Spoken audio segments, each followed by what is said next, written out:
Hello दोस्तों, स्वागत है मेरे YouTube चैनल पर टारगेट विद नीरज पर। आज मैं आपके लिए ले आया हूँ कूलाम का नियम। कल पढ़ाया था विद्युत आवेश और आज रहेगा कूलाम का नियम। देखो, कूलाम का नियम आपका इंटर में है जो बेहद इंपॉर्टेंट है। इसके रिलेटेड सवाल भी आते हैं और इससे आपके थ्योरी भी प्रश्न भी पूछा जाता है। तो कूलाम का नियम होता क्या है, तो कूलाम के नियम के बारे में आज जानेंगे। आपने गुरुत्वाकर्षण नीतांक वाला सिस्टम पढ़ा होगा, या न्यूटन का जो नियम था गुरुत्वाकर्षण नीतांक में जो नीतांक था, अर्थात जिस प्रकार आपका न्यूटन वाला नियम था वो कि दो द्रव्यमान होते थे, है ना। मतलब इसने कैसे दिया और कूलाम जी ने कैसा दिया कि उन्होंने दो द्रव्यमान लिया और कूलाम ने दो आवेश ले लिया। इन्होंने दो द्रव्यमान ले लिया, इन्होंने दो ठो आवेश ले लिया और ये कहा कि इसकी बीच की दूरी r है, तो ये भी कह दिया कि इसकी बीच की दूरी r है। इन दोनों ने कर दिया, इसने पहले बनाया, बाद के कूलाम जी आए तो फिर इसने क्या किया कि इसने कह दिया कि इनके बीच लगने वाला जो बल है वो द्रव्यमान के गुणनफल के अनुक्रमानुपाती। तो कह दिया कि इनके मध्य लगने वाला जो बल है वो क्या कह रहा है कि द्रव्यमान के गुणनफल के अनुक्रमानुपाती है। तो फिर आवेश बिल्कुल इसी तरीके से है, ये आपका कूलाम का नियम। फिर आपका आगे आया, फिर कह रहा है और दूरी के वर्ग व्युत क्रमानुपाती है, अर्थात इससे इसने बनाया सूत्र कि m1 m2 बटा r का स्क्वायर। अब फिर कह दिया कि अगर हम इसको हटाएंगे इस प्रोपोर्शनल को तो यहाँ क्या लगाएंगे जी, जिसे कैपिटल जी अर्थात गुरुत्वाकर्षण नियतांक बोलते हैं, तो जी m1 m2 बटे r स्क्वायर बनाया गया, जहां पर कैपिटल जी का मान 6.67 गुणे 10 के पावर माइनस का 11 न्यूटन मीटर स्क्वायर प्रति किलोग्राम स्क्वायर रखा गया। ठीक है, फिर इन्होंने फिर देखिए ये न्यूटन जी थे, फिर आपके कूलाम जी आए। कूलाम जी ने दो ठो आवेश लिया, उतनी दूरी ले ली, कह दिया इन्होंने कि इसमें इसके मध्य लगने वाला जो बल होगा वो क्या होगा, दोनों आवेशों के गुणनफल के अनुक्रमानुपाती तथा इनके बीच की दूरी के वर्ग व्युत्क्रमानुपाती होगा। फिर पूरा इसी तरह आप F is proportional Q1 Q2 upon R square रख लिया इन्होंने।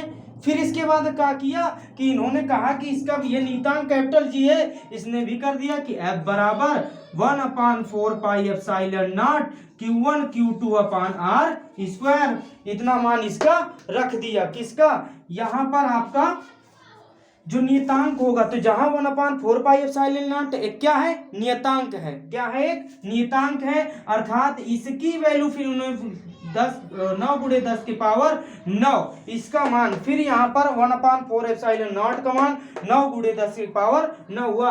अर्थात इसमें लिखेंगे डस्टर का है,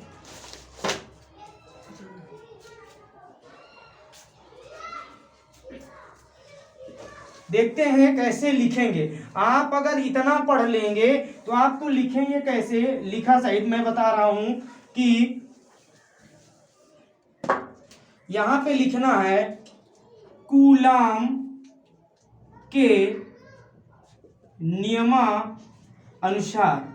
अगर आपकी परिभाषा दी जाए तो लिखेंगे कूलाम के नियमानुसार दो आवेशों पर, क्या, दो आवेशों पर लिखेंगे, दो आवेशों पर, दो आवेशों पर लगने वाला, दो आवेशों पर लगने वाला आकर्षण और प्रतिकर्षण बल, लगने वाला आकर्षण, क्या, आकर्षण या प्रतिकर्षण बल, या प्रतिकर्षण बल, दो आवेशों के दो आवेशों पर लगने वाला आकर्षण या प्रतिकर्षण बल क्या था कि आवेश के परिमाणों के, जो आवेश के परिमाण थे उनके गुणनफल के अनुक्रमानुपाती होता है।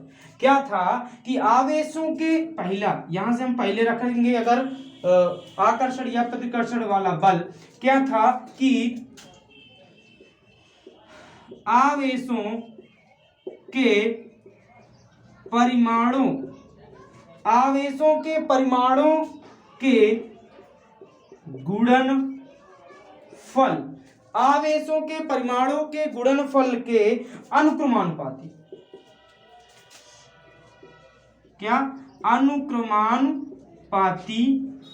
होता है। अर्थात आवेशों के परमाणुओं के गुणनफल, तो मीन्स दो आवेशों के मध्य लगने वाला आकर्षण या प्रतिकर्षण बल F क्या होता है, इन दोनों के गुणनफल, मतलब आवेशों के गुणनफल Q1 इंटू Q2 के क्या होता है, अनुक्रमानुपाती। तो आवेशों के परमाणुओं के गुणनफल के अनुक्रमानुपाती तथा इनके बीच की, आगे आगे अगर बनाएंगे तो दूसरा क्या लिखेंगे, दूसरा लिखेंगे कि आवेशों के बीच, क्या लिखेंगे कि आवेशों, साफ आगे वाले कैमरा नहीं है लगा, साफ नहीं करे आओ। आवेशों के बीच की दूरी के वर्ग के व्युत्क्रमानुपाती होता है। अर्थात होगा F इज प्रोपोर्शनल, आवेशों के बीच की दूरी क्या थी, R है ना आवेशों के बीच की दूरी, तो क्या होगा वर्ग के व्युत्क्रमानुपाती, वर्ग के व्युत्क्रमानुपाती, ये आपका दूसरा हो जाएगा। फिर अब क्या होगा कि बल दोनों के केंद्र पर मिलाने वाली रेखा के अनुदिश होता है। क्या होगा कि बल दोनों आवेशों के केंद्र के मिलाने वाली जो रेखा होती है उसकी क्या होता है, अनुदिश होता है ना, अनुदिश होता है। तो यहां से आपका क्या बनेगा कि अर्थात कुल मिला के बल माध्यम पर निर्भर करता है, क्या है, बल माध्यम पर निर्भर करता है।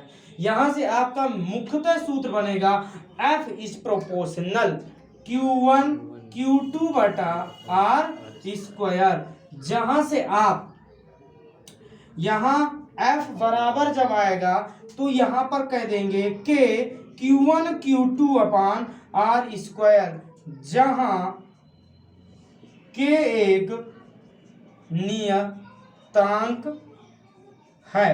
अर्थात जहां पर आपका के का मान क्या होगा, एक नियतांक होगा जिसमें के का आपका मात्रक बनेगा के बराबर न्यूटन प्रति मीटर स्क्वायर, नहीं न्यूटन मीटर स्क्वायर प्रति कूलाम स्क्वायर। तो ये बनेगा के का मात्रक, अर्थात के को का लिखोगे 1/4 पाई एप्सिलॉन नॉट, यहाँ पर आपका जब हटाओगे तो 1/4 पाई एप्सिलॉन नॉट, या अर्थात के होगा जिसे अब, है ना।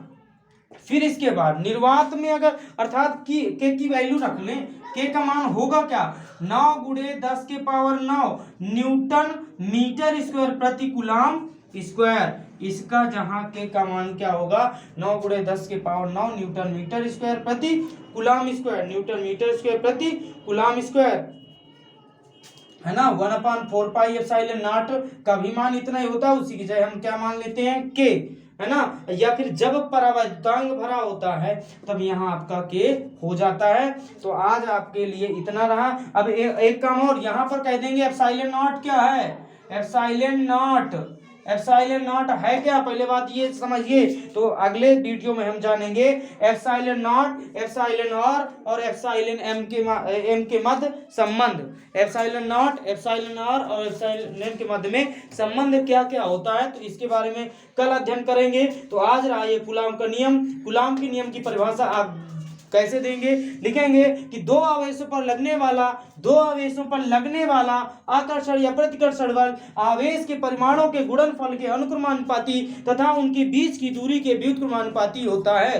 अतः आवेश का नियम सीधे बनेगा F is proportional Q1 × Q2 upon R square, जहां फिर F बराबर के Q1 × Q2 अपान R स्क्वायर, जहां के आपका एक नियतांक है जिसकी वैल्यू क्या होती है, 9 × 10 की घाते 9, 9 × 10 की घाते 9, जहाँ के की वैल्यू होती है जी 1/4 एप्सिलॉन नॉट कहते हैं, है ना। यहाँ पर एप्सिलॉन नॉट है, यहाँ पर आपका के नियतांक है जिसका मात्रक न्यूटन मीटर स्क्वायर प्रति कूलाम स्क्वायर होता है। तो आज की वीडियो में आज इतना ही, फिर कल मिलते हैं। जय हिंद, जय भारत।